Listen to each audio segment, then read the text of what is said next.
Por consiguiente, nuevamente para todos ustedes una muy buena noche y gracias por estar con nosotros aquí en Información al Desnudo, en Conversando con América Latina y el Caribe.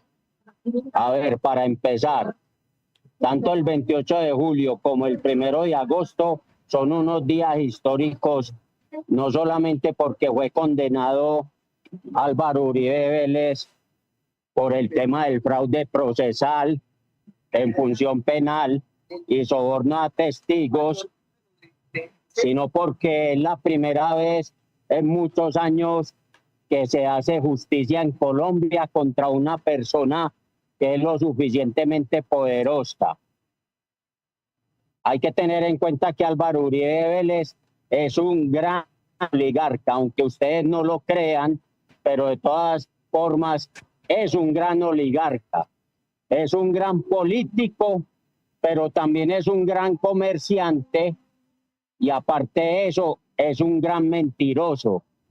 Un gran mentiroso, ¿por qué? Porque durante 15 años, es decir, desde el 2010 hasta aquí, engañó a más del 80% del pueblo colombiano diciendo, por ejemplo, que Iván Cepeda Castro estaba diciendo mentiras en conjunto con Juan Guillermo Monsalve, en el sentido de que en la hacienda Las Guacharacas, en el corregimiento de San José del Nus, que pertenece al municipio de San Roque y que es propiedad del expresidente de la República, se dieron 3 hechos fundamentales.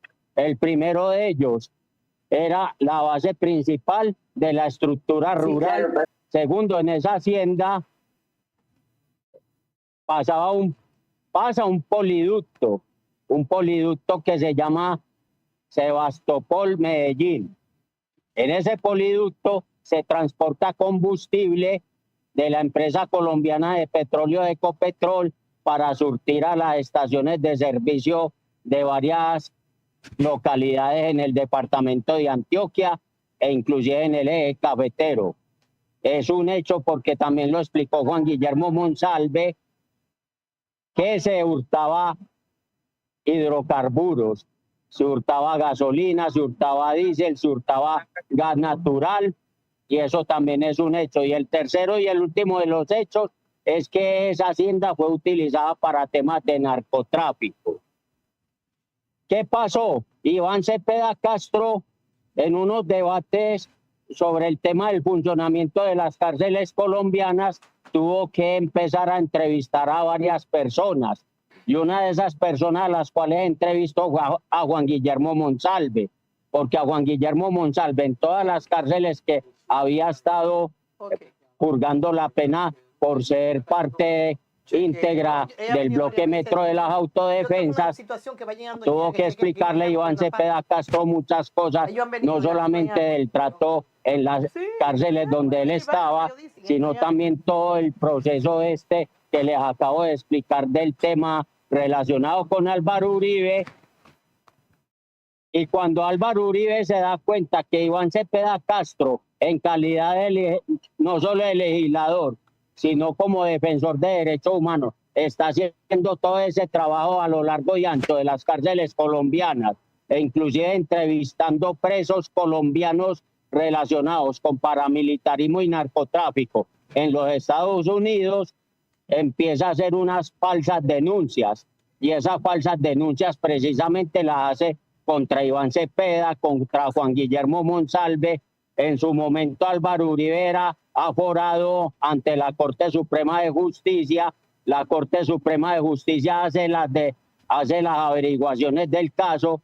Resulta que encontraron cosas muy raras en la denuncia de Álvaro Uribe Vélez, y con el paso del tiempo y con la realización de todas las averiguaciones, la Corte Suprema de Justicia para este apartado termina absolviendo a Iván Cepeda Castro y a Juan Guillermo Monsalve, y empieza a abrirle un proceso penal por 3 delitos contra Álvaro Uribe Vélez. ¿Qué pasó en el camino? Él era senador de la República y como ya vio que se le venía la noche encima, y eso fue en el 2020, El primero tuvo que ser apresado porque era un riesgo para la justicia en el sentido de que la podía obstruir en plena pandemia. Estuvo varios meses en casa por cárcel hasta que lo liberaron, lo dejaron en libertad y viendo la conveniencia de lo que le venía encima, optó por renunciar a la curul en el Senado de la República y luego, al renunciar a la curul, el proceso contra el paso de la Corte Suprema de Justicia a la actual Fiscalía de la Nación. Con el fiscal anterior, Francisco Barbosa, estaba engavetado. Con esta nueva fiscalía tuvo un nuevo impulso a tal punto que la fiscal del caso, Angie Marlene Orjuela, en compañía de la juez 44 penal del circuito de Bogotá, Sandra Liliana Heredia, continuaron con todo este proceso, haciendo todas las pesquisas del caso, haciendo citación tras citación, tanto a las víctimas como al implicado y sus abogados defensores, hasta que llegaron las dos fechas. El lunes pasado, que se leyó el sentido del fallo, que es un fallo muy juicioso en derecho, que contiene más de 1114 folios, y que el día de ayer, a eso de las 2 de la tarde aproximadamente, se confirmó el espíritu del fallo, se confirmó la pena por los dos delitos que acabo de denunciar, delitos que en su totalidad va a tener un pago de 12 años de casa por cárcel que la va a tener que pagar en una de las fincas que él tiene, más exactamente la que está en Llano Grande, en Río Negro, Antioquia, aquí demasiado cerca de la ciudad de Medellín, porque los hechos tienen relación con el departamento de Antioquia y además las condiciones de seguridad que requiere el IMPEC para que el sujeto cumpla la pena se dan de mejor forma allí en Llano Grande y no en el ubérrimo. No hay más caso abierto, no hay más caso abierto, él no tiene más caso. Y déjeme yo termino con este pedazo. Ajá. Así como habían pasado muchos años donde muchos procesos judiciales similares a este quedaron en la absoluta impunidad, y el pueblo colombiano está rogando que todos esos procesos, tanto los más que tiene Álvaro Uribe como lo tienen muchas otras personas, se reabran.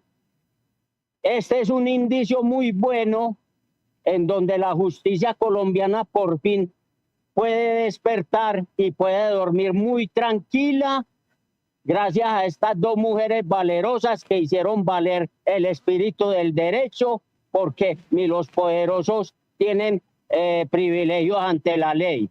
Eso era todo lo que tenía que decir por ahora. Ahora sí, a escucharlos.